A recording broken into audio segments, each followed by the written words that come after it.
Praise the Lord. Hallelujah. Hallelujah. Napakasarap magpuri sa ating Panginoon. Amen.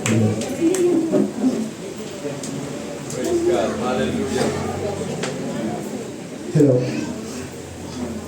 So, wala po pwedeng ipampalit po sa gawain po ng ating Panginoon. Amen.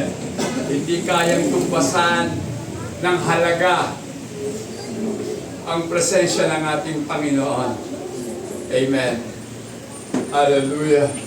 Nawa mga kapatid, kayo pong lahat ay napagpala at lalo na nga po ngayon na tayo po'y mag-uusap sa salita ng ating Panginoon. So ngayong nga pong buwan ng Nobyembre, ating pong tatalakayin ang patungkol nga po sa pagpapasalamat. Amen. So ngayong pong umaga, we are privileged na tayo po ay makakapag-usap patungkol nga po sa always giving thanks for all things. Laging magbigay pasalamat sa lahat ng mga bagay. Amen? So sa lahat ng mga bagay, dapat po tayong maging mapagpasalamat. Amen. So tayo po muna ay manalangin mga kapatid. Praise God. Hallelujah. Lord Jesus, maraming pong salamat na sa araw na ito, Panginoon, muli mo po kami idinamo sa lugar na ito upang kami, Panginoon, hallelujah, ay magbigay sa iyo ng aming pong pagpapasalamat. Amen. Sa pamamagitan, Panginoon, ng pagsasabuhay namin ng iyong kabutihan. Amen. Lahat po kami, Panginoon, ay tunay na pinagpala mo. Lahat po kami nakaranas, Panginoon, ng iyong hindi nagbabagong pagmamahal. Mula noon, ngayon, at magpakailanman, ikaw ang Diyos na totoong nagmahal sa amin. Kaya salamat po, Panginoon, at sa oras na ito, sa amin pong muling pagdako sa pag-aaral ng iyong mga salita, idinadalangin ko po, Panginoon, na kami po'y pangunahan mo. Kasangkapanin mo lamang ang puso at isip ng iyong alipin upang mahayag sa aming kalagitnaan ang iyong kalooban. At sa aking mga kapatid, Panginoon, dinadalangin ko po pagkalooban sila ng kaunawaan sa iyong mga salita. Upang ang lahat, Panginoon, na mga salita mong mapapakinggan namin ay tunay nga po, Diyos, na aming maunawaan. Ito po ang aming samo at dalangin sa iyong makapangyarihan at banal na pangalang Jesus. Amen and Amen. Hallelujah. So, pag po tayo sa topic po natin, always giving thanks for all things. Pag sinabi pong always, meron po bang exception? Meron bang exception? Wala, di ba? Always na eh. Giving thanks and for all things. Sa lahat ng bagay, lagi po tayong maging mapagpasalamat. Amen. So bilang mga anak po ng Diyos, as children of God, we are blessed with every spiritual blessing in the heavenly places in Christ Jesus our Lord. Ephesians chapter 1 verse 3. Yeah. By our thanksgiving, blessed be the God and Father of our Lord Jesus Christ, who has blessed us with every spiritual blessing in the heavenly places in Christ. So lahat po ng bagay na may kinalaman sa spiritual na buhay, lahat ng pagpapala niyan ay ipinagkaloob sa atin ng ating Panginoong Diyos. Ibig sabihin mga kapatid, wala po dito ni isa man na walang pagpapalang nang gagaling sa ating Panginoong Diyos. Amen. Kaya nga po tayo nandito ngayon, kaya tayo nakakaawit, kaya po tayo nagtataas ng ating mga kamay, kaya tayo umiinda, pumapadya, sumisigaw, dahil nga po sa pagpapala ng ating Panginoon. Amen. Hindi po tayo makakapagpasalamat kung alam mong wala kang dapat ipagpasalamat. Amen. Kaya yung tahimik dyan, ako po'y nag-aalala, baka wala kayong naipagpapasalamat. Amen. Dapat po lahat tayo sumisigaw. Amen. Ng pasasalamat sa ating Panginoong Diyos. Amen. So, mga kapatid, by our thankfulness in every situation, we should reflect His goodness.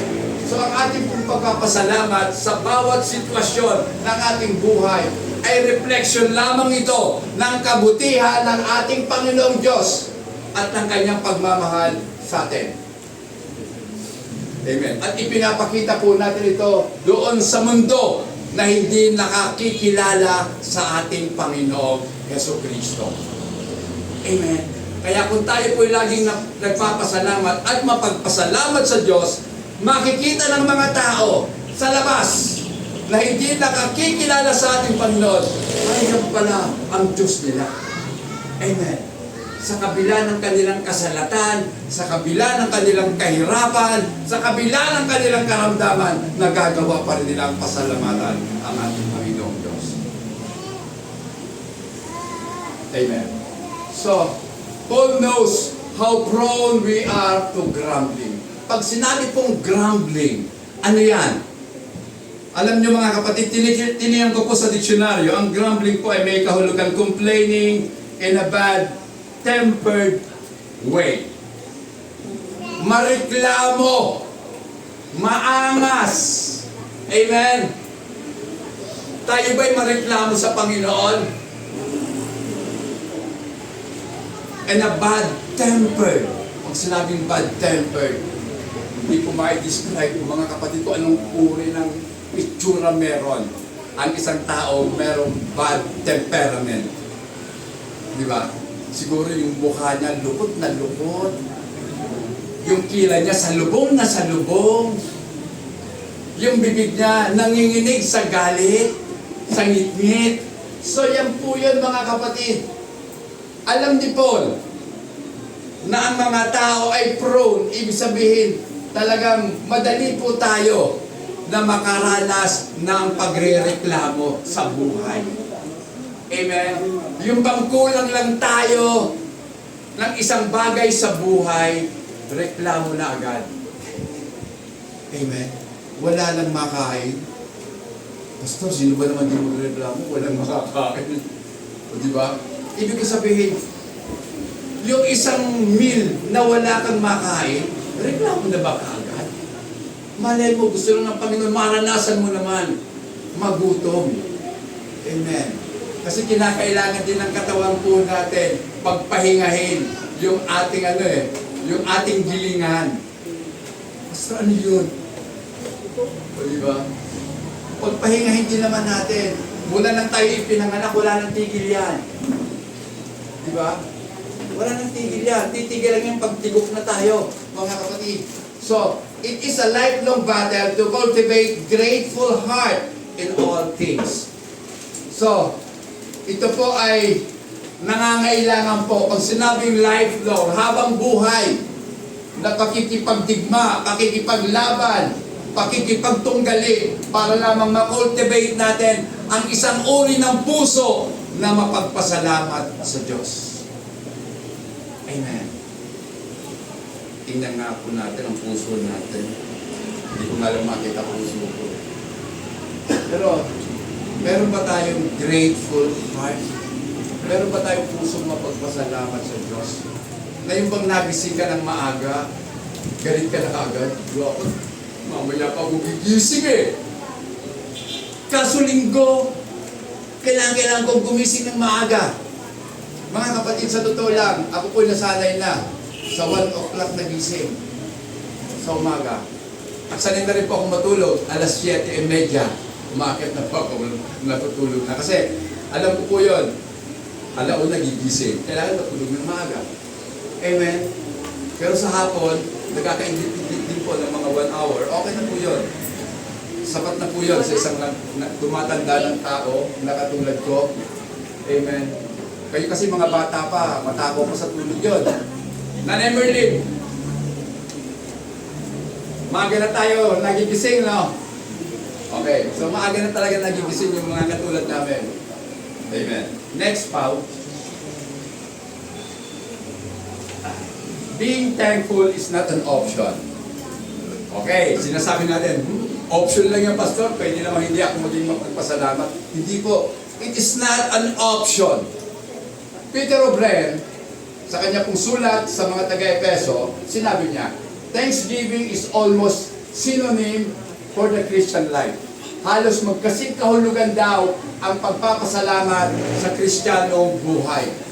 It is a response of gratitude to God's saving activity in creation and redemption. Ano to? Pag sinabing response, ito po ay tugon ng isang tao may pusong mapagpasalamat sa kabutihan ng Diyos sa ginawa niyang pagliligtas. Sa ginawang pagliligtas mula doon sa paglikha hanggang sa pagtubos. From creation to redemption, naranasan po natin ang kabutihan ng Diyos. Amen. Pansin nyo, bago ka nilikha, lahat ng pangangailangan mo will provided na ng Panginoon, binigay ng lahat ng ating Panginoon. So wala ka nang hahanapin pa. Kung bakit kulang ka lang ngayon, sapagkat hindi ka nagsikhay sa paghahanap. Amen.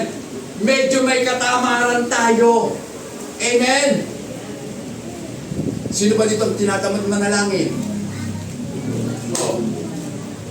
Alam naman natin, may oras na tayo sa pananalangin. Bakit tinatamad pa tayo? Siguro kung walang oras, walang mananalangin. Sa tagal ng panahon natin, ngayon lang tayo nagkaroon ng chain prayer. Di ba pag sinabing chain prayer, kadenang pananalangin, walang putol, paikot-ikot lang yan, walang tigil yan. Gusto po natin kasi ipamuhay at isabuhay ang salita ng ating Panginoon sa pamamagitan ni Apostol Pablo.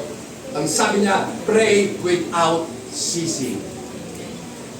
Amen. So, and thus a recognition that He is the ultimate source of all the blessing. Ito po yung pagkilala po natin sa Diyos. Ang pagpapasalamat po natin ay pagkilala natin sa Diyos na siya talaga ang pinanggagalingan ng lahat ng pagpapala. Amen. Huwag niyong bilangin ang pagpapala sa inyong mga palad. Kulang ang dalawang palad para mabilang ang pagpapala ng Diyos. At huwag mong hahanapin yung mga material na bagay, sapagkat lahat ng material na bagay nawawala. Kaya sabi, lahat po ng spiritual blessing, ibig sabihin, mga pagpapalang may kinalaman sa Espiritu, pawang ipinagkaloob sa atin ng ating Panginoon. Next. Amen.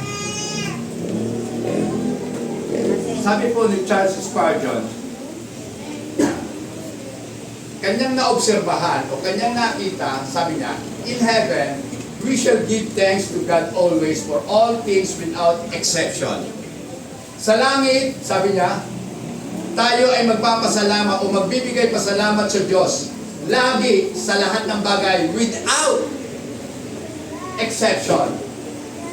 And throughout eternity, we shall magnify His holy name. At sa kabuuan ng walang hanggan, ating pupurihin at dadakilain ang banal na pangalan ng ating Panginoong Hesukristo. So thanking Him now is just a warm-up for heaven. So ang ginagawa natin ngayong pagsigaw, ang ginagawa natin pagpasalamat sa Diyos ay practice lang yan. Warm up. Amen. Para sa ating pinakamalaking gawain doon sa langit, ang magpasalamat sa Diyos. We should be growing continually in this grace. Mga kapatid, ang pagpapasalamat ay bahagi po yan ng biyaya ng Diyos sa tao. Amen. So dahil hindi lahat ng tao nagpapasalamat sa Diyos, ibig sabihin, hindi lahat ng tao nakatanggap ng biyaya sa Diyos. O malamang tanggap nyo, pero hindi nyo alam na tinanggap nyo. Pwede bang mangyari yun? Pwede. Marami nga dito tagapagmana, pero mukhang hindi tagapagmana. Ano yan? Diba? Tagapagmana ka, Pero mukha kang hindi tagapagmana. Pag umasta ka, para kang ikaw na yung pinakakawawang tao sa balat ng lupa. Parang hindi ka na makabasag pinggan. Mga kapatid, yung pinggan pwede mong ibato yan, basagin. Amen. So hindi dapat tayo kumilos na parang mga talunan. Sabi nga ng Panginoon, we are more than conqueror. Amen. Diba sabi ni Paul sa Romans, higit pa kayo sa mga mananagumpay. Amen. So mga kapatid, filled with the Spirit, believers are always to give thanks for all things to God. Yamang tayo po ay puskos ng banal na Espiritu at bilang mga mananampalataya, dapat tayo palagi ang nagpapasalamat sa Diyos sa lahat ng bagay na ating tinatanggap. Amen. Palakpakan natin ang ating Panginoon. Then number 1. To be thankful, we must be filled with the Holy Spirit. Yan ang dahilan kung bakit kakaunti lamang ang mapagpasalamat sa Diyos. You know why? They are not filled with the Holy Spirit. Amen. Ibig sabihin, mga kapatid, tayo ba'y laging pinupuspos? Hindi. Dahil no, ikaw'y na born again, kung totoong na born again ka, you are filled with the Holy Spirit. Amen. Nasa sayo na ang banal na Espiritu. Kaya ka nga nabubuhay dahil sa banal na Espiritu. Ibig sabihin ng banal, hindi po walang kasalanan. Ang tao po na binago ng Diyos, totoong nagbago. Pero hindi nangangahulugan sinless siya. Kundi tayo po ay we live differently. Ibig sabihin, iba ang paraan ng ating pamumuhay. Binago na tayo ng Diyos. Iba ang paraan ng ating pag-iisip. Hindi na po conventional. Diba? Isip natin taga-mundo tayo? No! Kaya minsan ang pamamaraan ng pamumuhay mo, pamamaraan ng mundo. Which is not proper. Hindi dapat. Amen. Dapat ang buhay po natin nakabatay sa salita ng Diyos. Amen. With or without rice, praise the Lord. Ibig ko sabihin, may pagkain o wala, magpuri ka sa Diyos. Amen! Malakpakan natin ang ating Panginoon. Sabi nito, mahal kang babae. Sabi niya sa asawa niya, bakit? Maglilingkod lang ba tayo sa Diyos dahil sa mga bagay na ibinibigay niya? Eh, paano kung kunin lahat? Amen.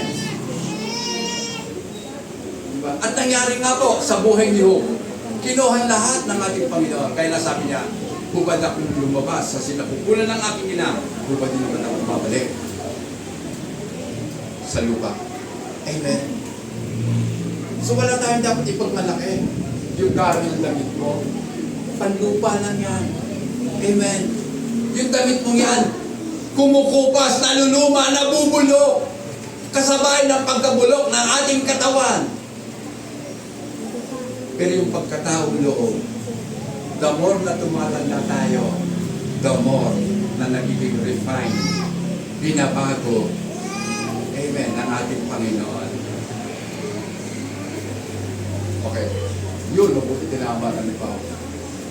To be filled with the Spirit is to be under the control of the Spirit of God. Pag sinabing puspos ng Espiritu, ibig sabihin, we are under the control of the Holy Spirit. With every conscious area of our lives submitted to Him. So, conscious area of our lives. Ano ba yung mga bagay na conscious tayo? So, dapat meron tayong kamalayan sa lahat ng bagay. So lahat ng bagay na patungkol sa kamalayan, dapat sinusubmit natin, pinapasakop natin sa Diyos. Amen. Pastor, wala akong malay eh. Ha? Wala akong malay? Lahat po tayo may malay. Kaya nga tayo may pag-iisip eh. Dahil meron tayong malay. Nagagamit natin ang ating kaisipan. Oras-oras, mini-minuto, sigu-segundo mga kapatid. It is to walk dependence on Him in contrast to carrying out the deeds of the flesh. So ito po yung kabaligtaran mga kapatid. Kasi sa Galatia 5:16, ang tinutukoy po doon ay yung mga gawa ng laman. I say then, sabi ni Paul, walk in the Spirit and you shall not fulfill the lust of the flesh. Mamuhay kayo ayon sa Espiritu upang hindi ninyo pakundanganan. Ang alin? Ang nasa ng laman. Amen? So lumakad tayo, mabuhay tayo ayon sa Espiritu. Next pa. Balik sa dati yan. So, dapat po tayong mabuhay, dependence. Ibig sabihin, umaasa, nagtitiwala sa ating Panginoon Diyos. The result of being filled with the Spirit is joyful singing. Amen. Kaya nga po, masarap mapuspos ng Espiritu ng Diyos. Dahil dadaling ka nito sa pag-awit sa ating Panginoon. Nasubukan nyo na ba yan? Habang nagpipray ka sa Panginoon, mag-isa ka lang gabi. O kaya madaling araw. Napapahimig ka ng mga himig na mga langit. Amen? Then, may mga pumapasok na mga lyrics sa isip mo. Kaya nga, hindi po katakataka na ang isang Kristiyano makagagawa ng napakaraming kanta para sa Panginoon. Katulad po ni Charles Wesley, mahigit po kumulang mga, hindi ko lang sigurado kung 6,000 or 7,000 songs ang na-compose niya throughout his life. Si Charles Wesley. Ito po si Charles Wesley, kapatid ni John Wesley, na anak naman ni Susanna Wesley.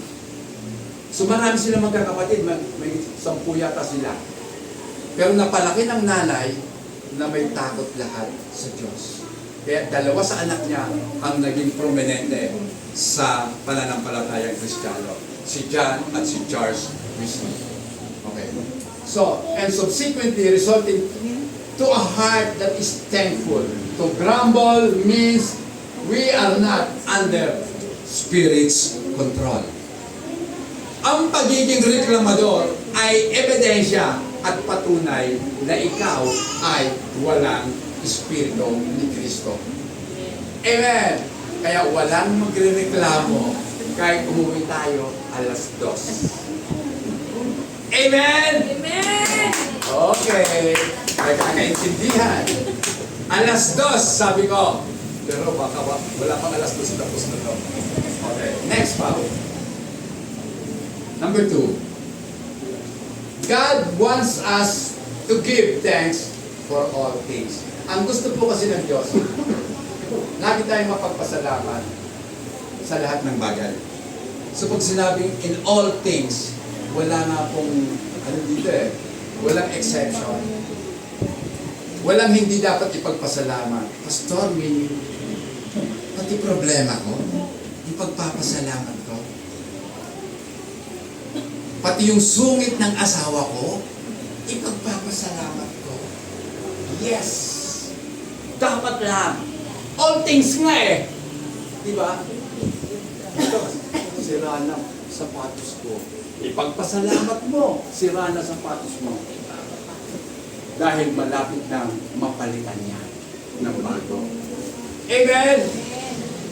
Kaya nga masarap magsuot ng malapit nang masira. Kasi kung ang anak mo mababait na mga bata, pag nakita, uy, kawawa naman ang tatay ko, sira lang sapatos. Gulat ka na lang, pag uwi niya, may gilid niya sapatos pa, sapatos. O, diba? So, in everything, give thanks. Amen.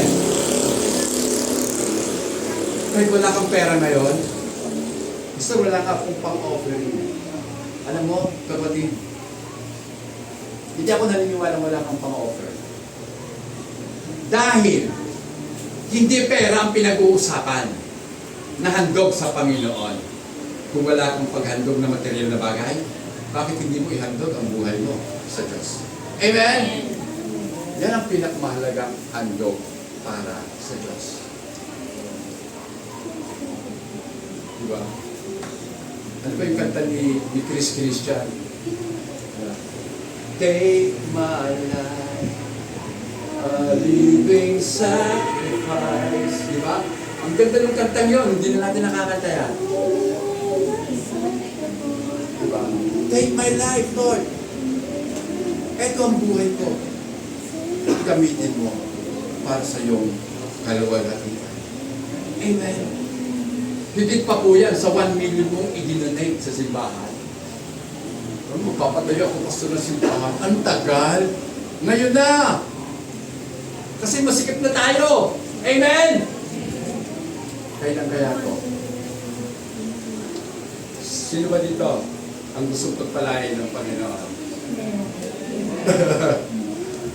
Hindi pa ako prosperity preacher, pero pwede ko pong sabihin na kapag yan ang nasa ng puso nyo at yan ang kalooban ng Diyos para sa iyo, ibibigay na siya.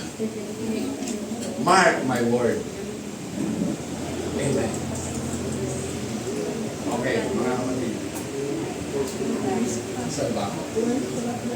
So, God doesn't allow us to have exceptions in thanking Him.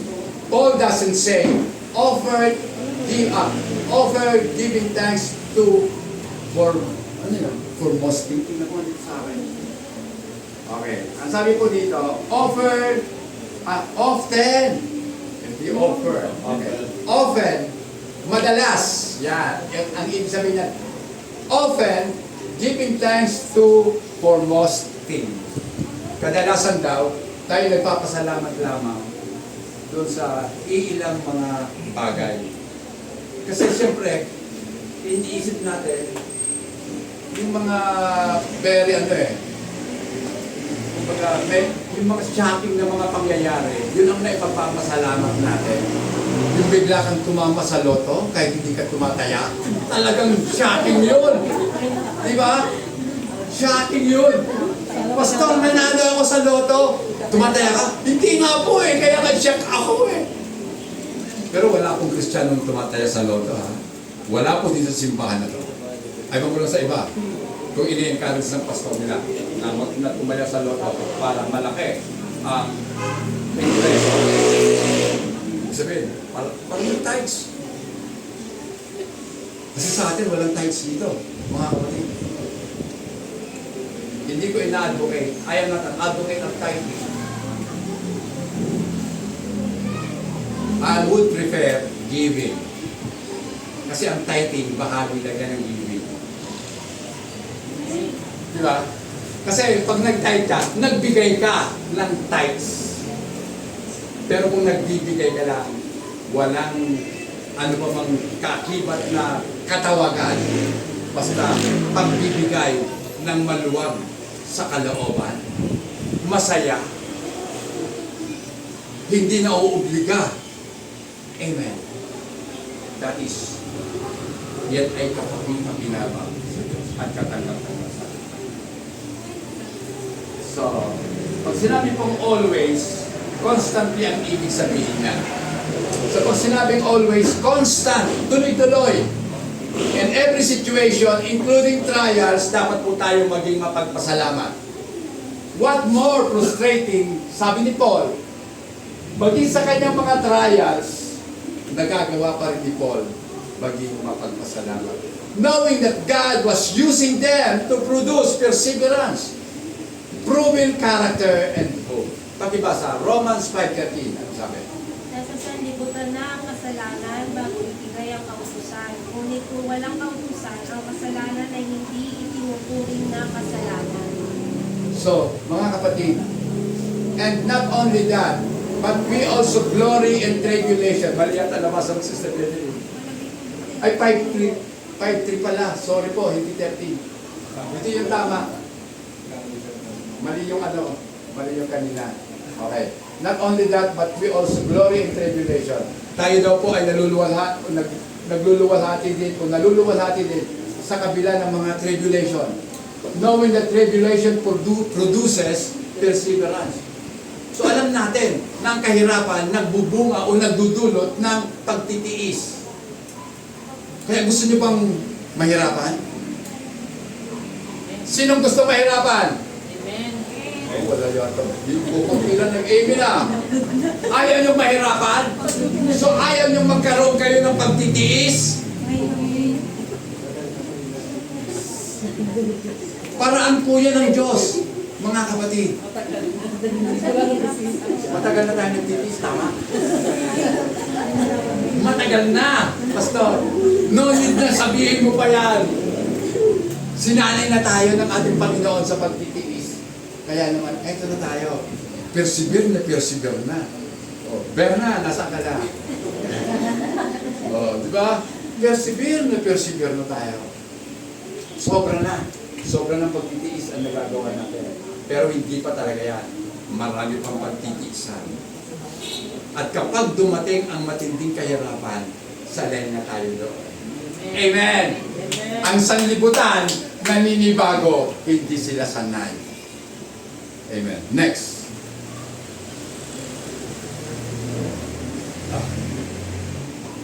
Yan.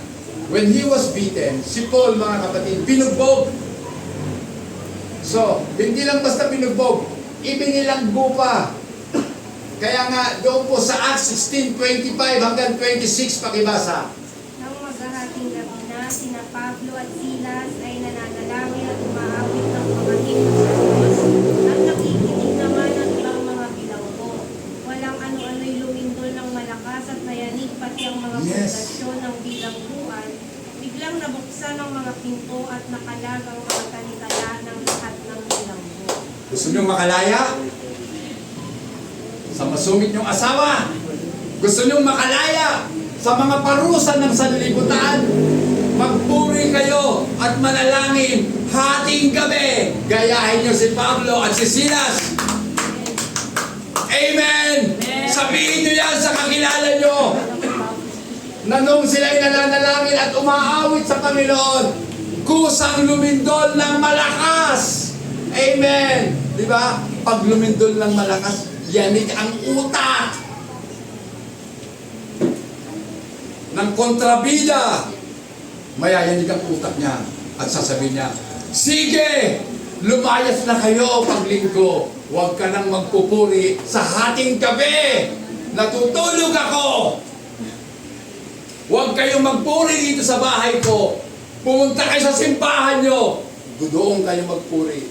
Maghapon, wala akong pakialam sa inyo. Hindi ba nakalaya ka na? Amen!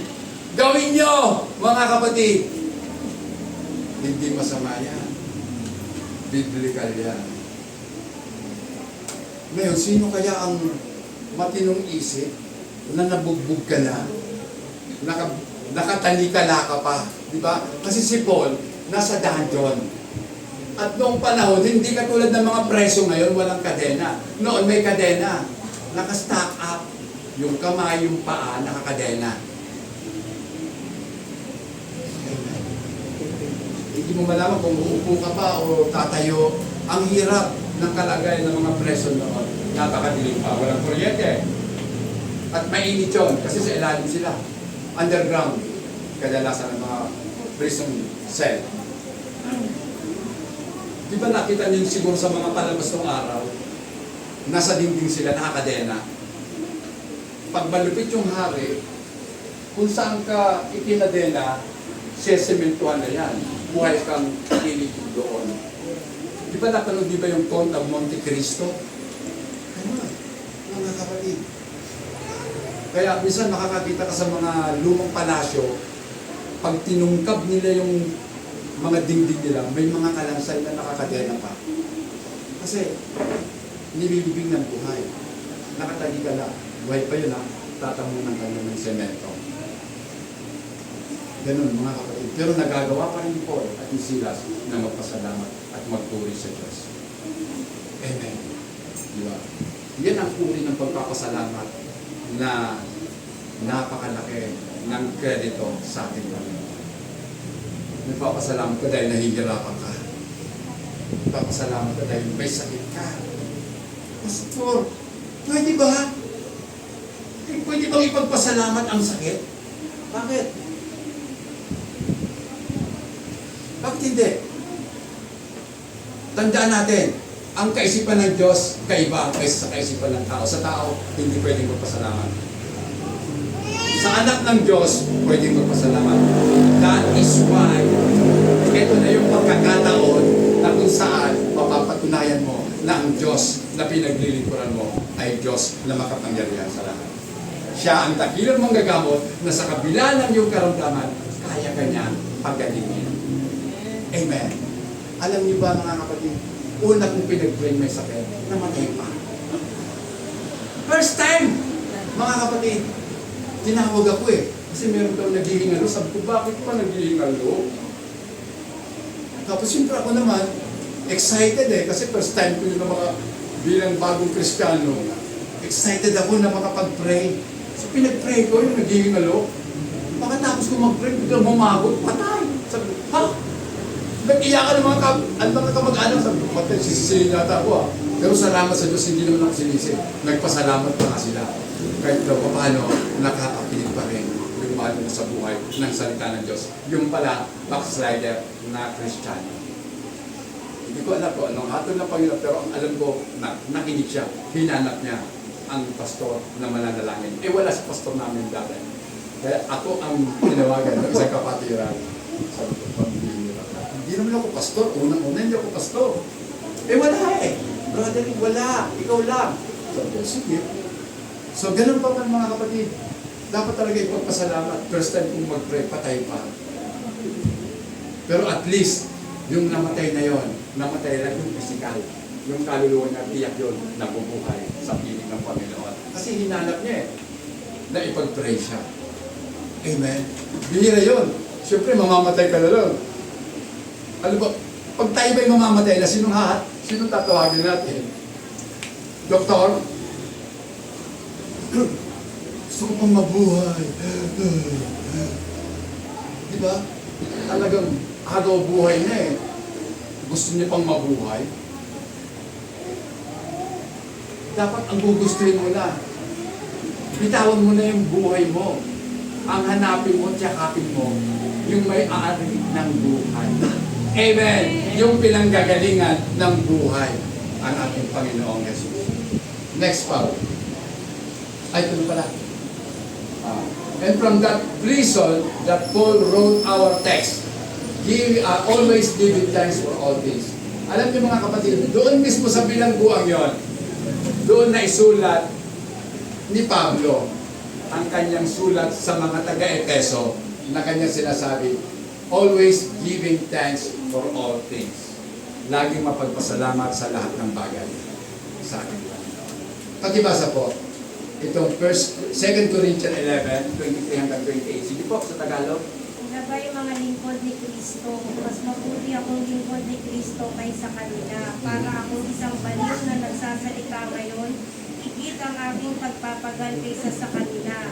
Mas maraming beses akong napilanggo, pinatupit ng napakaraming beses, at madalas na nabingit sa kamatayan. 5 beses akong tumanggap ng 39 na hagupit mula sa mga Hudyo. 3 ulit akong nakaranas ng hagupit ng mga Romano. At minsan pinagbabato. 3 beses kong naranasang mawasak ang barkong aking sinakyan. At minsan buong araw at gabi akong lulutang-lutang sa dagat. 26. Sa malimit kong paglalakbay, nalayag ako sa iba't ibang panganib. Ang mga ilog, sa mga tulisan, sa aking mga kababayan at sa mga hintil, mga panganib sa lungsod na ilang, sa dagat, sa mga huwad na kapatid. Naranasan ko rin ang labis na hirap at pagod, malimit na pagpupuyat at matinding gutom at uhaw. Naranasan ko ang ginawin, ngunit wala man lang maibalabal. Bukod sa lahat ng ito ay araw-araw kong pinapasa ng mga alalahanin para sa lahat ng mga iglesia. Bukod sa mga pahirap ng katawan o sa katawan, naranasan pa ni Paul yung matinding concern para sa mga kapatid. Amen. Diba? Akala nyo lang, hindi ko kayo inaalala. siguro isi-isip kayo sa buhay niyo. Pero hindi niyo alam yung pastor ninyo. At sa lahat ng mga pastor, ginagawa ko yan. Lahat ng mga pastor, karamihan at kadalasan.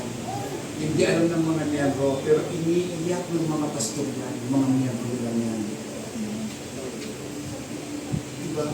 Isa sabi, pastor, may sakit po ang anak ko. Anong gagawin? Si pastor hindi naman doktor. Anong gagawin na lang ni pastor? Magpe-pray na lang para sa anak. Na, kumbaga, siya ang magsisilbing tulay ng Panginoon para doon sa bata. Amen. Para katagpuin ng Diyos yung pangangailangan. Mga kapatid, yan po ang kampanya ng mga naglilingkod sa ating Panginoon. Alam ko po, hindi lang pastor yan. Lahat po tayo concerned sa ating mga kapatid. Amen? Kaya tayo po ay may pakialam sa kanila. Hindi po pwede na walang pakialam. Kanya-kanya tayo. Hindi po ganoon, mga kapatid. Lahat po tayo concerned sa ating kapatid. At kung sila man ay napag-uusapan, lagi po natin tatandaan ang usapan para sa ikabubuti ng pangkalahatan. Hindi para sa kasiraan ng isa, kundi pangkalahatan lagi. Yan po yung totoong fellowship. Tandaan niyo mga kapatid. Gusto niyo ba yun?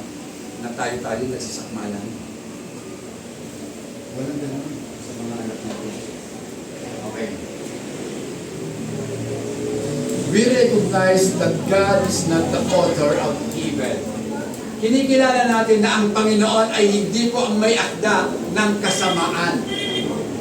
We can thank Him that even evil is a part of all things. Kaya nga tayo nagpapasalamat sa Kanya dahil maging ang kasamaan ay bahagi po ng tinatawag na lahat ng bagay na dapat natin ipagpasalamat. So ibig sabihin, maging yung masamang nangyari, dapat ipagpasalamat. Amen. Sapagkat sabi nga po sa Romans 8:28, all things work together for them that loves God. So lahat ng bagay ay gumagawa, nagkakalakip na gumagawa para sa ikabubuti nila na nagsisiibig sa ating Panginoon. Not all people. Hindi lahat ng tao, lahat ng nangyayari sa kanila para sa ikabubuti nila. Kundi doon lamang sa mga tao nagsisiibig sa Diyos. To those who are called according to His purpose. Yung mga tinawag ng Diyos ayon sa kanyang layunin. Amen. So, ibig sabihin mga kapatid, lahat ng nandito tinawag ng Diyos. At kaya ka tinawag, may layunin sa iyo ang Diyos. Amen. It's up to you na diskubrihin mo kung ano yung layunin na yon ng Diyos. Sapagkat ikaw lang at ang Diyos ang nakaalam kung ano ang plan niya para sa iyo. Diba? Jeremiah 29:11 sabi ng Panginoon sa pamamagitan ng propeta si Jeremias, ako ay may magandang plano para sa iyo. Diba? Plan to prosper you and not to harm you. Diba? Plano niya, napagpalain ka, hindi upang saktan ka.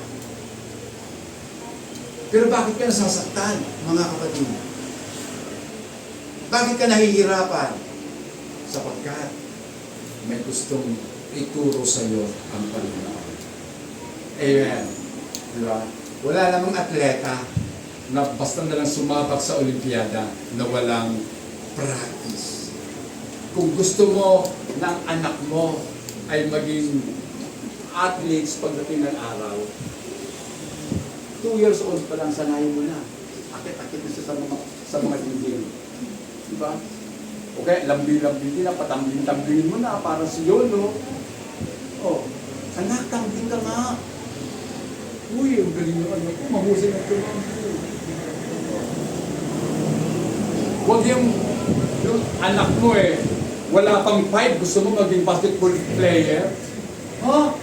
Wala pang 5 yung anak mo, gusto mo maging basketball player? Ano to? Palaro ng ng mga duwende? Kung walang 5 yung anak mo, bakit hindi mo turuan? Tambling-tambling ka na lang. O, di ba? O kaya, gayahin mo si Manny Pacquiao. Di ba? Pag mga boxer, maliliit lang yun, mababa ka, okay lang yun. O, palakasan lang ang pangayon. So mga kapatid, dapat ganun eh. Titingnan natin. Alam nga naman nagtanim ka ng cactus, ilalagay mo sa tubigan. Hindi patay yun. O, water lily. Kaya mo water lily para sa tubig eh. Tapos dinala mo sa disyerto. Ano ka? So, ibig sabihin, tayo ang nakaalam kung ano ang nais ng Diyos para sa atin. At kung hindi mo alam, manalangin. At kung hindi mo pa alam, manalangin. Hanggang sa manalangin at manalangin at manalangin, matututunan mo ang nais ng Diyos sa buhay. Skeptics will sometimes doubt. Sinabing doubt. Ano ba yun? Nanunuya. Nangiinsulto. How could God allow all the unjust suffering to happen? Bakit hinahayaan ng Diyos na ang lahat ng masasamang bagay ay mangyari sa mga taong inosente?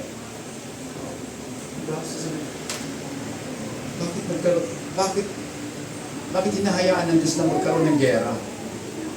Galit na, di ba? Galit na galit yung pamangkin ko. Yung pamangkin ko kasi graduating na yun, college na. Graduating na po sa college. Kaya alam niyo naman ngayon, halos lahat ng mga estudyante sa mga university, lalong-lalo na yung mga public university, galit na galit sila sa Israel. Mind you, mga kapatid. Kahit sa Pilipinas mag-survey ka sa mga estudyante, pabor sila sa Hamas. Galit sila sa Israel kasi ang Israel daw mananako. Pero ito yun eh. Bakit hinahayaan ng Diyos na ang Israelita alipinin? Bakit hinayaan ng Diyos na maging alipin sila sa Egypt for how many hundred years na maging alipin sila doon?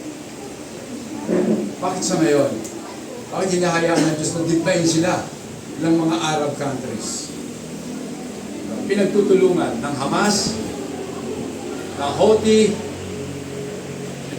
napapansin ko halos lahat, letter H, Hezbollah, at ang pasimuno ng lahat ay Iran.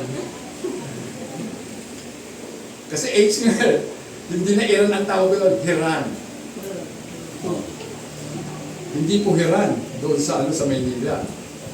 So, yan po. Bakit nga ba hinahayaan ng Diyos na mangyari? Bakit ang bait-bait na tao nagka-cancer? Maraming sasabihin, bakit ako, Lord? Mabait ako. Bakit hindi sila kriminal? Eh bakit pa marunong ka? Hindi mo ba alam? Totoo ang kasabihan sa Pilipinas, ang masamang damo, matagal, mamatay. Pero yung mabuting damo, patay agad. Hindi ako nagtataka, mga kapatid. Yung mababait na tao na mamatay agad. Kaya ang tanong, gusto niyo ba bang maging mabait? Gusto niyo bang maging mabait? Dahil ang totoo, walang mabait. Diyos lang ang mabait. No one is good. No, not one. Diyos lang ang mabait. Only God is good. Pero sa mga theology, lagi sinasabi, ang bait-bait itong namatay na ito. Wala na akong makikita katulad niya. Ha? Talaga? Kung naman brother, nagbibiro ka naman. Walang tao mabait. Lahat tayo may dark side ng buhay natin. Diba? Lahat tayo may madilim na anino na itinatago at ikinukumplim. Bakit may anino? Kasi lahat tayo nakaharap sa liwanag. Amen? Pag humarap ka sa liwanag, tiyak yun, may anino ka. Ano? Pero kung madilim, walang anino. Kaya salamat sa liwanag. Kahit may anino, okay pa rin. At least aware tayo na may dark side tayo. Anong dapat natin gawin? Confess. Humingi ng tawad sa ating Panginoon. Next, Pao. If we remove God from the equation, okay, what will happen? Anong mangyayari kung alisin ng Diyos? Kung aalisin natin ang Diyos sa equation, sa paraan ng pagsukat. If there is no God of love, then we all have is a brutal, hopeless, pointless world where ruthless and strong always victimize the weak. Diba nakikita niyo? Kung wala po ang Diyos, anong uri ng mundo meron tayo? Diba? Isang mundong brutal. Patayan dito, patayan doon. Isang mundong walang kapag-apag-asa. Isang mundong pointless. Para ano ba? Para mabuhay. Diba? Pointless. Dahil, kung nabubuhay tayo sa mundong ito na walang Diyos, yung malalakas at yung mga malulupit na tao always victimizing the weak. Sino yung mga weak? Tayo, mga mahihirap. We are weak. Sa lahat ng aspeto, ang mahihirap, kawawa. Amen. Kaya ako, malaking pasalamat ko talaga sa Diyos dahil may kamatayan. Amen. I love God because there is death. Dahil sa kamatayan, lahat tayo may katapusan. Amen. Kahit na napakayaman mo, mamamatay ka pa din. Pag namatay ka, haharap ka sa judgment seat ng ating Panginoon. Ito na ha, no future judgment to right the wrong. Walang hatol na matuwid para ituwid ang mali. No punishment for the evildoers. No hope for everyone. Just a dog-eat-dog world. Ano to? Dog-eat-dog. Lapaan ng mga aso ang magiging mundo natin. Sakmalan dito, sakmalan doon. Diba? Nakita nyo anong mapaliw na aso? Away-away yan. Ang iingay niyan. Diba? Free for all na labanan ng mga aso. Iba-ibang uri ng aso. Kawawa yung mga Shih Tzu. Talo sila ng mga Doberman, ng mga German Shepherd. Yung malalaking aso. Lalapain sila ng mga Bulldog. Yan ang mangyayari. Kung walang Diyos, dog eat dogs tayo lahat. Maglalapaan tayo. Amen. Kaya mabuti na lang may Panginoon. Kahit pa paano, ang mga anak ng Diyos may takot. Dahil isang araw, haharap ka sa hukuman ng langit. Amen. Sa hukuman ng langit, hindi kinakailangan ng palakasan. Ang iira doon, katarungan. Amen. At katotohanan. Katotohanan lang. Amen. Maraming ba. Next part. The Bible declares, God exists. At dahil nag-i-exist ang Diyos, may pag-asa. There is eternity beyond the grave. Merong walang hanggan sa kabila ng libingan. He will reward the righteous and righteously punish the wicked. We can always give thanks to Him in all things. Lagi tayo magiging mapagpasalamat sa Kanya sa lahat ng bagay. Next. Number 3. To always give thanks for all things, focus and joyfully submit to God. Yan. Okay. Para daw tayo maging mapagpasalamat, mag-focus tayo sa ating Panginoon and joyfully submit. Magpasakop tayo na merong kagalakan sa Diyos. Number 1, at letter A, focus deliberately on God, especially in times of trial. Mga kapatid, pag sinabing deliberately, sinadya, magsadyain mong ituon ang iyong palingin sa Diyos.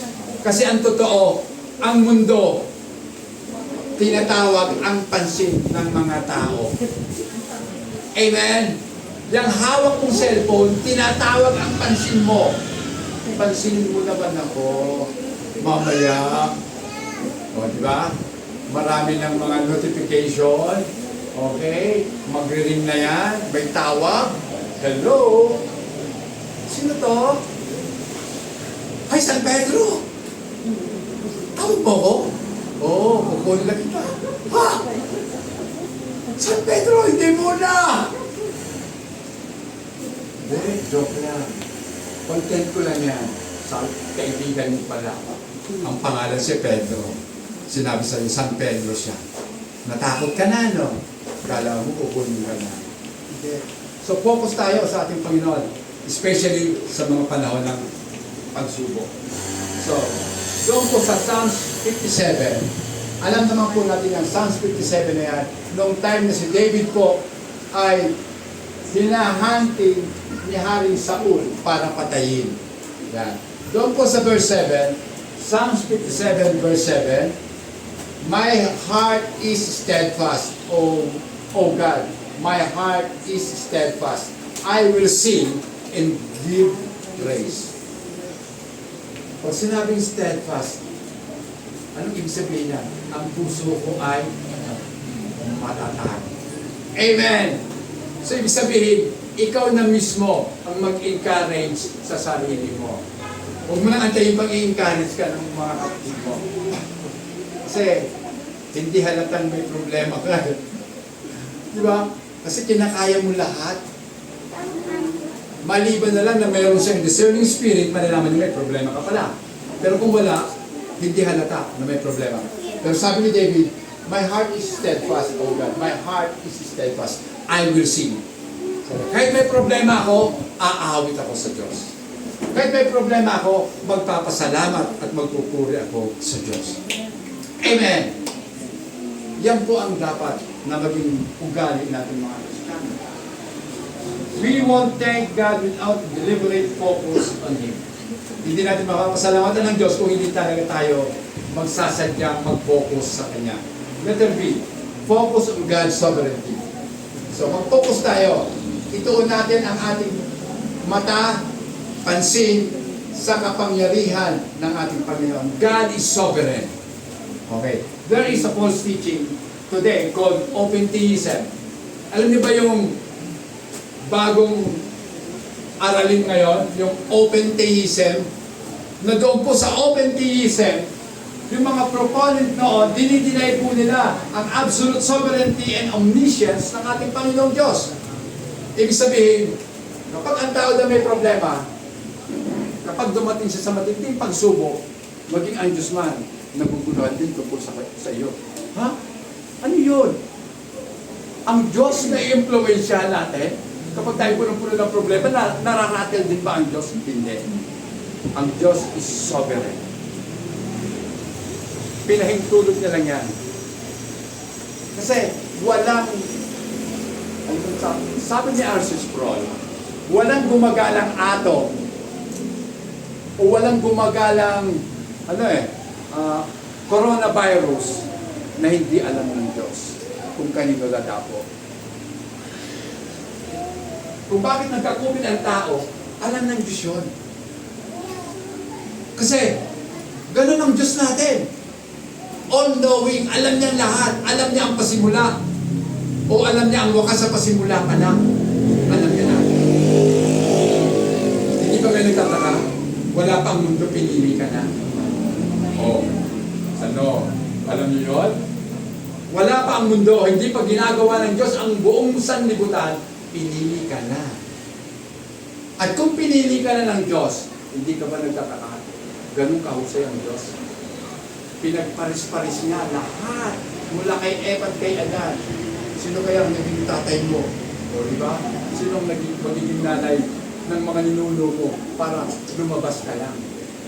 Dahil kung nagkamali ang Diyos ng pagpili ng kaparis ng lola at lola mo, wala ka ngayon. Diba? Ganon kahusay ang Diyos. Walang mali sa Panginoon. So, paano to? How about my feeling, Pastor? Di ba? Kasi feeling ko, iba ang tao ako eh. Ha? Anong klase kang tao? I don't belong to both sexes. Ano ibig sabihin? Kasi, hindi ko alam eh. Ano ba talaga ako? Generation X? Ibig sabihin, unknown? Walang unknown, mga kapatid. Bakit hindi mo alam? Sapagkat, eto ang sabi ng Panginoon. John 10:10 ang sabi, napalit ang magnanakaw para magnakaw. Nakawin ang identity mo. Amen? Nakawin yung totoo mong damdamin, palitan ng bago. Sipin mo na yan, pinalitan, dinaya ka. Kaya sabi ni Paul, huwag kayong padaya. Amen. Kasi ang daya, isa Satanas yan. He is the father of all lies.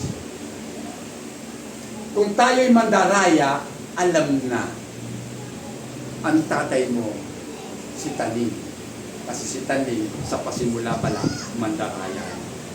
Di ba dinayad na si Eva? Napaniwala naman si Eva. Siyempre, masarap mandaya. Lalo na kung ang dadayain mo, madaling madaya. Oh. Madaling madaya ang tao kapag ito ang pinairal. Puso. Mahirap madaya ang punong-puno ito. Mahirap madaya. Sabi ni Jeremiah, the heart is deceitful above all things. Diba? Puso ang mandaraya eh. Sabi, kahit napakainit, ang ginaw-ginaw, hindi ka ba nagpapakatotoo? Uminom ka naman ng Sprite. O, di ba? Uminom ka ng Sprite. Magpakatotoo ka, kapatid. Mainit sa Pilipinas. Amen! Kaya bawal dito ang naka-coat in time kung hindi aircon. Di ba? Alala ko tuloy eh. Kasama ko doon si Pastor Rick eh. Punta kami ng Cubao. May isa kami kasama eh. Naka-coat in tie kami ni Pastor. Nakasimple lang na ganito. Pagdating sa bus, sakay kami ng aircon bus daw yun eh. Pagsakay namin ng aircon bus daw, ang bayad nga lang talaga aircon. Pero yung loob, hindi aircon, mainit. Sabi nyo, kasi kasama lang ko sa hubarin ko na kaya to sa loob. Bakit naman kasi naka-coat ka pa? Wala tayo sa Amerika. Amen. Nasa Pilipinas tayo. Diba? Ako nakikita niyo pa ako nakalongsin na nakasata ito. Pag nakita niyo ako noon, baka may sakit na ako. Lapitan niyo kagad ako. Basta nilalagnan tayo. Kasi lagi ako nakaganito, di ba? Pag naka-roll sleeve ka, ibig sabihin, you're ready to work. Amen. Handa ka na para magtrabaho. Nakakalustos yung mga manggas. Nakarating siya sa ngayon. Kasi handang magtrabaho. Yan po yung mga kakaiba sa Kristiyano. Okay. Doon po sa Genesis 50 verse 20, ano sabi? Ginawa sa amin, subalit ipinahintulot iyon ng Diyos para sa kabutihan. Dahil do'y naligtas ang marami ngayon. Okay. So ito po yung sinasabi. Dahil kahit na masama ang nangyayari sa iyo, malay mo, para ka pa lang si Joseph. Anong sabi ni Joseph sa kanyang mga kapatid? But as for you, you meant evil against me. Sabi niya sa mga kapatid niya, masama, di ba? Masama yung plano niyo para sa akin. Pero sa Diyos, mabuti yun. Ibinenta niyo ako para maligtas kayo sa kagutuman at marami pang mga tao ang mabuhay dahil sa akin. Amen. Diba? Binenta siya ng mga kapatid niya. Dahil itong si Joseph, mapangarapin. Joseph the Dreamer. Diba? Ikaw ba naman, sinasabi mo sa panaginip mo, mga kapatid na naginip mo. Alam niyo panaginip ko? Lahat kayo, luluhod sa akin. Yapang nito, bulilit na to ah. Ano? Sabi ni Reuben, ako kuya mo. Luluhod ako. Kaya nagalit sa mga kapatid niya, mga mas matanda sa kanya. Ano kaya, patayin natin to? Sabi niya, wag. Papatayin niya. Lumisin mo pa yung kamay natin. Ibenta na lang natin. Pahiram muna lang 10 minutes. Pahiram ha, 10 minutes. Pinakitaan na kagad ako eh. Okay. So, saglit na lang to. Okay. So, saan na ba ako? Nawala tuloy. Yan, si Joseph. Po? Okay. So si Joseph, di ba? Mapanaginip rin. So alam ko na nanaginip ko yung gising. Sino ba dito na madalas na naginip ng gising? Nangangarap. Parang sister kayo na lang nakaganyan na. Hindi ko alam kung saan ako. Pagalo-galo. So, okay lang mangarap. Kasi alam naman nangangarap ko, tulog. Panaginip na yun, hindi pangarap. Panaginip. Okay. So, let us see Paul. Focus on God's love. So, because God is a loving Father who shows tender compassion toward us as His little children, we can assure that the trials which He sovereignly allow are not permitted in a cold and capricious manner. So lahat po ng nangyari sa atin, lahat ng pagsubok, lahat ng kahirapan, hindi kapritsyo ng Diyos, kundi may layunin ng Diyos kung bakit pinayagan yung mangyari. Amen. Pakibasa po, Hebrews 5:8, anong sabi? At kahit na siya'y anak ng Diyos, natutunan niya ang tunay na kahulugan ng pagsunod sa pamamagitan ng pagtitiis. Yay, grabe. Gusto niyo ba? Gusto niyo bang matutunan yung pagsunod the hard way?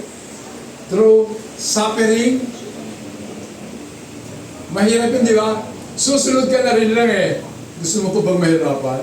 Pero kadalasan ganun kasi tayo. Tigas kasi ng ulo natin eh. Susunod din lang pala. Susuway-suway pa. Pero wala rin naman magagawa kundi sumunod kapag nahirapan na. Okay. Saan tayo? Our Heavenly Father has eternity, whereas we usually can see much beyond the present. Kadalasan po kasi, ang nakikita lang natin yung sa harapan natin.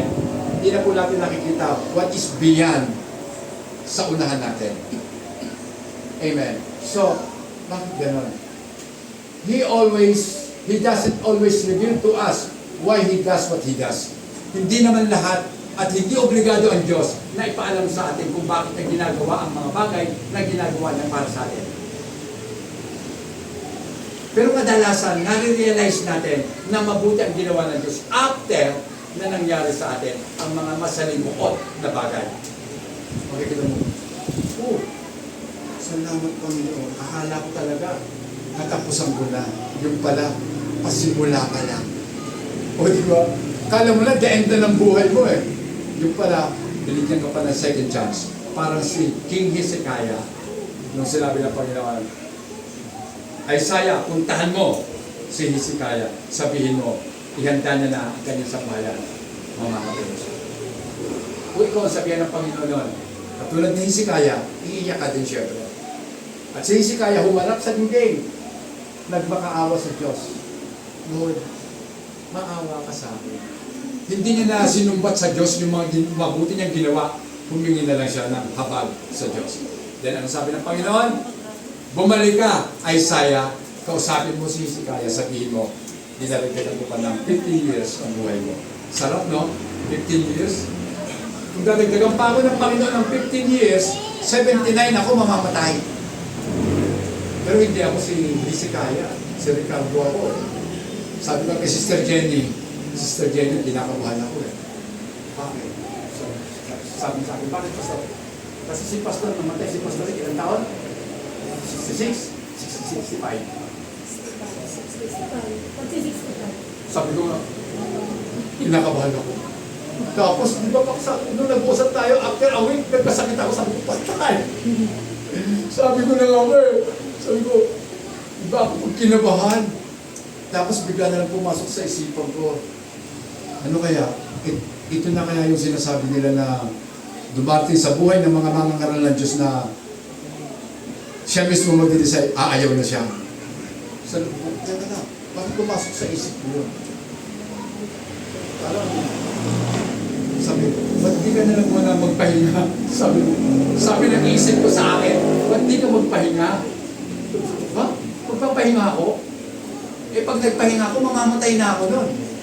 So hindi ako dapat magpahinga. Pero meron akong tinuturuan, meron akong tinitrain. Tinitrain ko na kayo lahat. Kasi, malay nyo, pagpahinga na ako ng Diyos. O, diba? Ipahinga na. Okay, tuloy. Letter D. Focus on many blessings, but especially on His salvation. So, mag-focus daw tayo sa maraming pagpapala. At especially, doon, sa kaligtasan.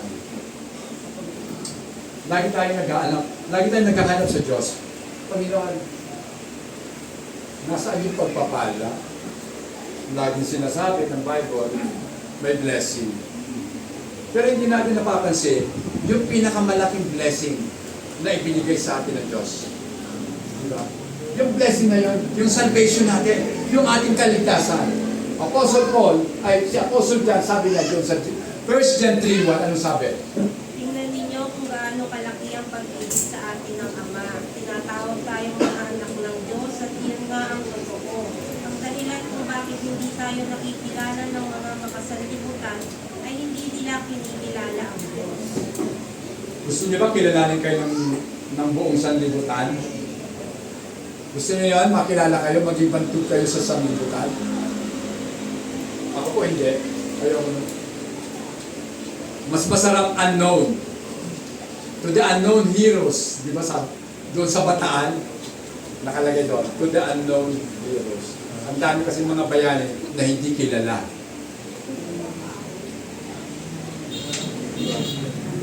Masarap yung hindi ka lang nakikilala. Dahil alam mo, may isang Diyos na nakikilala sa'yo. Amen. Hindi man ako kilalanin ng buong mundo, pero may isang Diyos. Hindi man kayo kilalanin ng buong mundo, may isang Diyos na kilala kayo. Amen. At hindi ka makakalimutan. Dahil ang totoo, yung pangalan mo nakasulat na sa palad niya. Amen. Di ba may kanta nga tayo niyan? At nakalagay sa Bible yun, malilimutan ba ng ina ang anak na nanggaling sa kanya? Siyempre hindi. Pero ikaw kailanman hindi ka makakalimutan ng Diyos sapagkat ang pangalan mo na isulat na sa kanyang mga palad. Amen. Yung pagbaon ng pako doon sa krus ng Kalbaryo, ibinabaon ng mundo ang pangalan mo sa kamay ng ating Panginoon. Amen. Sino mo mga kapatid? Ganoon. Napaka-impresibo, mga kapatid. Ngayon, formerly, we are dead in our sins. Under Satan's evil domain, children of wrath. Dati tayo yung mga anak ng kapuutan ng Diyos. Hindi na tayo anak ng galit, kundi anak ng puot. Talagang sobra ang galit ng Diyos sa atin. But now, God poured out His rich mercy and love upon us. Huwag natin basahin yan. Ephesians chapter 2, verse 1-7. Okay. Then, conclusion na tayo mga kapatid. Yan. Okay, conclusion na tayo. Attention everybody. Patapos na tayo. Okay. Kilala niyo si Matthew Henry? Siyempre hindi. Ipapakilala ko. Si Matthew Henry, siya po ay isang Bible commentator.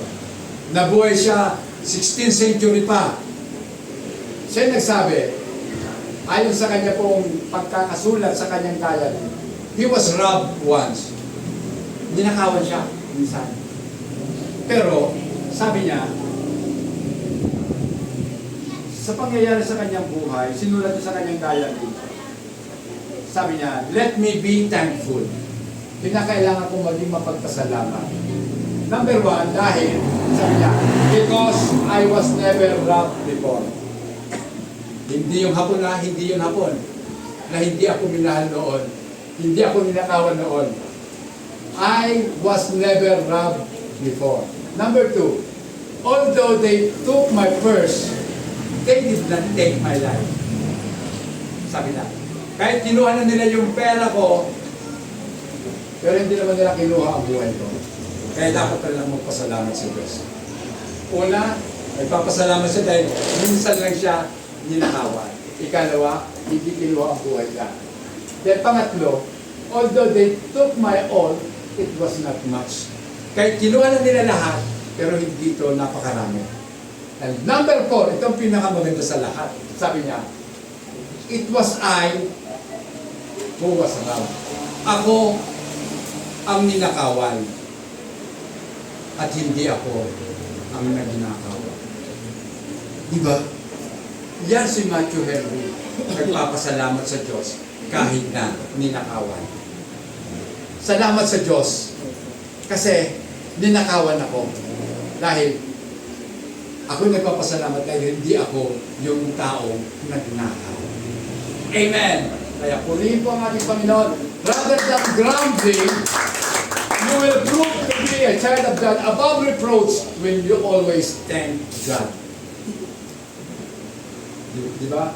Sa halip na tayo ay magreklamo at magmaktol, magdabog, patunayan natin na tayo yung mga anak ng Diyos sa pamamagitan ng patuloy nating pagpapasalamat sa Diyos sa lahat ng bagay. Tumayo po tayo lahat.